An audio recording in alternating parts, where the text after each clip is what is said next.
د بینظیر روپۍ چې دي دا پیپل پارټي والا ورکوي، که دا د خزانې نه میلاویږي، که دا د بهر ملکونو نه راځي. ځکه د زیاتر کسانو په ذهن کې دا دی هغوی چې دا د بینظیر د طرفه دا روپۍ چې دي دا میلاویږي. نو په دې ویډیو کې لاله مکمل معلومات در کوم. ځینې کسان په دې باندې کارخانې ولې نه جوړوي، د خلکو نه خیراتیان چې دي دا جوړ کړي دي. نو دا ویډیو معلوماتي او ستاسو دپاره. نو تاسو دا ویډیو راولئ، دا مخکې شیر کړئ چې نورو کسانو ته ورسي. بل لا چې ستاسو د ذهن نه هم دا ځینې خبرې دي چې دا وځي، ځکه زیاتر کسانو ته د دې خبرو پته نشته چې دا روپۍ د کم طرفه دا میلاویږي.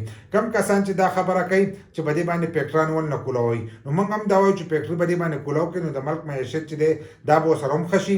دغه شانتې چې دی د دې سره به خلک چې دی دا به هم په کار شي.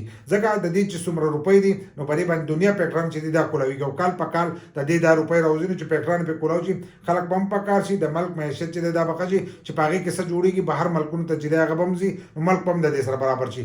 حکومت چې دی هغه به دغه باندې سوچ نه کوي. ځینې کسان دا وایي چې په دې کې بوډایګانې دي، معذوره خلک ته، نو هغه چې دی خو مزدوري نشي کولی. که هغه مزدوري نشي کولی هغو له به هسې وظیفه چې دا مقرر شي، خو کوم چې د مزدورۍ دي نو هغو چې دی هغه به په دې کې مزدوري هم کوي، خو هغه بیا د حکومت کار دی. خو ځینې کسانو په ذهن کې دا خبره ده، هغه وایي چې دا د بینظیر روپۍ چې دي نو دا د پیپل پارټۍ د طرفه میلاویږي. که تاسو وګورئ د عمران خان حکومت چې کله و نو په هغه وخت کې دی له احساس کفالت پروګرام نوم ایښودو چې تاسو ته به د احساس کفالت پروګرام روپۍ چې دي دا به تاسو ته میلاوېدلې. لکه د احساس کفالت پروګرام روپۍ چې دي دغه به تاسو ته میلاوېدلې.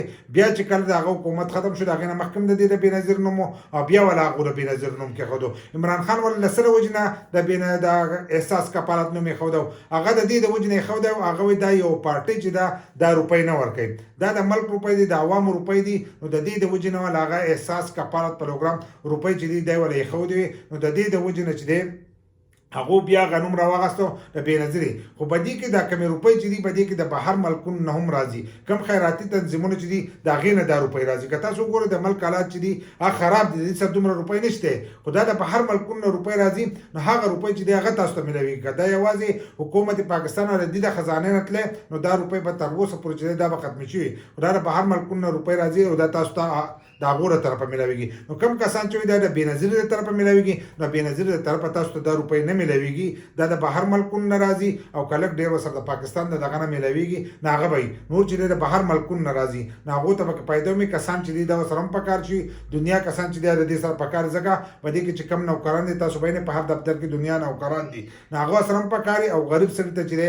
هغه ته هم هغه هر سره چې دي ورورسي، لکه هغه امداد چې دی هغه ته ورورسي. په دې کې بینظیر کفالت پروګرام روپۍ دي، دغه شان د ماشومانو روپۍ دي، دغه شانتې اوس پکې هنرمند پروګرام شروع کړی دی، نشنما پروګرام دی، دغه شانتې نور پروګرامونه چې دي هغه هم په دې کې شامل دي چې په هغې کې تاسو بچت کولی شئ. د هغې هغه پروګرام په کوم دی داسې قسم نور پروګرامونه چې دي هغه په دې کې هم د وخت سره چې دی هغه یو ځای کېږي. خو کمو کسانو په ذهن کې چې دا و چې دا د بینظیر د طرفه، نو د بینظیر د طرفه دا روپۍ چې دي دا تاسو ته نه میلاویږي.